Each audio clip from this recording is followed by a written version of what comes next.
So hello everyone, अस्सलाम वालेकुम, आदाब, सत श्री अकाल, केम शो कैमन हो। और आज मैं इस चैनल का होस्ट यानी कि शोभी का सही का स्वागत करता हूँ डी सिनेमा यूनिवर्स पे, जहाँ पे आज हम लोग करने वाले हैं बहुत ही इंपॉर्टेंट और बहुत ही यूनिक कंटेंट का रिएक्शन, जो कि एक प्रोलोलॉग जो कि रिगार्डिंग 370 है, article 370। It's a historical fact events covering teaser or a video or whatever you want to say it, and it actually contain facts about the true history and the true definition of what Kashmir is to India, and कैसे कश्मीर बना और कैसे ये 370 act आया और किस लिए आया, कहाँ से आया, और ये इंडिया पाकिस्तान के जो पॉलिटिकल राइवलरी है उसमें कैसे पार्ट लेता है।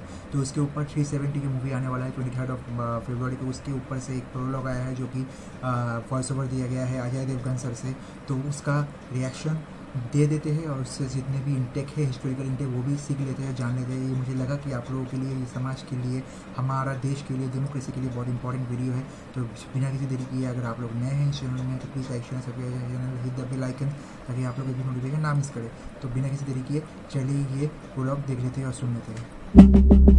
1947 भारत आजादी की दहलीज में था, लेकिन हिंदू मुसलमान बंटवारे की आग अभी भी चारों तरफ फैली हुई थी। देश की 565 रियासतों में से लगभग सभी ने या तो भारत या फिर नए मुल्क पाकिस्तान में जुड़ने का फैसला कर लिया था। लेकिन कुछ का भविष्य अभी भी अनिश्चित था, जैसे जम्मू और कश्मीर, जहां की प्रजा अधिकतर मुसलमान थी मगर शासक हिंदू थे। तब के महाराजा हरि सिंह हमेशा से हिंदुस्तान के साथ जुड़ना चाहते थे, मगर प्रधानमंत्री नेहरू कश्मीर के एक्सेशन को मानने के लिए तब तक तैयार नहीं थे जब तक महाराजा नेहरू के करीबी दोस्त शेख अब्दुल्ला को कश्मीर की बागडोर देने के लिए तैयार नहीं। ये बहुत इंपॉर्टेंट फैक्ट है कि मतलब राजा जो था हरी सिंह, वो अलायंस करना चाहता था इंडिया के साथ, लेकिन जवाहरलाल नेहरू को एक्सेस और अलायंस सिर्फ नहीं चाहिए था, उसको हैंड ओवर भी चाहिए था हरी सिंह से, उनका जो दोस्त है शेख अब्दुल्ला, उसके पास। तो मतलब ये भी एक बहुत ज़्यादा सियासी खेल है, जहाँ पे हम लोग देखते हैं कि शेख अब्दुल्ला एक मुसलमान होने की वजह से वहाँ पे एक डोमिनेंट फोर्स थे, तो उसको वो पावर था जो कि उसने नेहरू को कन्विंस किया था कि मुझे वो बागडोर दिलाओ एक हिंदू राजा से, ताकि मैं इस जगह का ओन कर सकता हूँ, इस जगह को, और अपना तरीके से इस जगह को चला सकता हूँ, यहाँ पे एक मतलब दबदबा बना सकता हूँ, क्योंकि मैं सेम सियासत से आता हूँ। तो ये बहुत बड़ा गलती हुआ था मुझे लगता है नेहरू जी से। तो डेफिनेटली उसके बारे में देखते हैं आगे और क्या है। नेहरू के करीबी दोस्त शेख अब्दुल्ला को कश्मीर की बागडोर देने के लिए तैयार नहीं होते। इसी राजनीतिक खींचातानी का फायदा उठाकर रात के अंधेरे में पाकिस्तान ने अपनी फौज और कबायलियों के साथ कश्मीर पर हमला बोल दिया। जवाब में महाराजा ने मजबूर होकर पंडित नेहरू की शर्त मान ली, मगर इससे पहले कि भारतीय सेना दुश्मन को पूरी तरह कश्मीर से खदेड़ पाती, तब की भारत सरकार ने यूएन के सीजफायर प्रस्ताव को मानकर पाकिस्तान के साथ जंग रोक दी, और इस तरह कश्मीर का 1/3 हिस्सा पाकिस्तान के अवैध कब्जे में कश्मीर चला गया। भारत के एकलौते मुस्लिम बहुसंख्यक राज्य होने का फायदा उठाकर शेख अब्दुल्ला ने तब की केंद्रीय सरकार से कश्मीर के लिए एक खास पहचान, एक स्पेशल स्टेटस की मांग की। ऐसे जन्म हुआ आर्टिकल 370 का। ये मैंने बोला था, ये फ़ायदा उन्होंने उठाना ही था शेख अब्दुल्ला के, क्योंकि वो ज़्यादा से ज़्यादा सिहाई दौड़ में आ गया था, और वो एक ऐसा राज्य था जहाँ पे मुस्लिम ज़्यादा थे और डोमिनेशन था वहाँ पे। तो वो अपना एक अलग से मुल्क, अलग से एक राज्य या फिर अलग से एक नियम अपने राज्य में चलाने की दावी कर सकता है, और उन्होंने किया भी है। और फिर भी हमारे जो सेंट्रल एजेंसीज और केंद्रीय सरकार था उस ज़माने के, यानी कि कांग्रेस, उन लोगों ने मान भी रहा था ये, और एक दूसरा गलती था उस टाइम का, जिसके अंतर्गत एक अलग विधान, अलग प्रधान और अलग निशान को मतलब उन लोगों ने अपना देश बना लिया था कश्मीर को। कॉन्स्टिट्यूशन ऑफ कश्मीर अलग होगा, कॉन्स्टिट्यूशन ऑफ इंडिया अलग होगा, और दो लोग मानेंगे नहीं एक दूसरे को।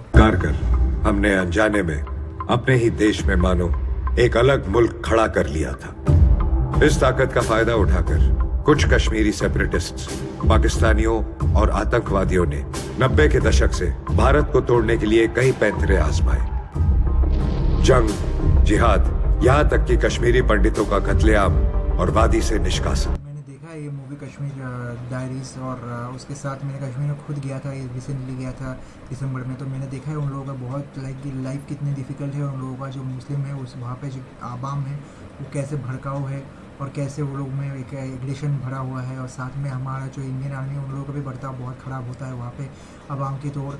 तो ये बहुत सारी प्रॉब्लम है, और जिसकी वजह से बीच में जो नॉर्मल आदमी होते हैं, कश्मीरी पंडित होते हैं, वो सब तड़प रहे हैं। आगे चलकर 2015 में सोशल मीडिया ने इस पुरानी जंग को एक नया किरदार दिया और जिहाद के इस बदलते मंजर से उभरा मुजाहिदीनों का एक नया सितारा, बुरहान वानी, जिसने अपनी भड़काऊ वीडियो से वायरल होकर कश्मीरी युवाओं के दिलों दिमाग पर कब्जा कर लिया था। परिस्थिति बद से बदतर होती जा रही थी और दिल्ली की केंद्रीय सरकार को अब ये यकीन होने लगा था कि 70 साल पहले हुई एक ऐतिहासिक गलती को सुधारने का वक्त अब आ चुका है।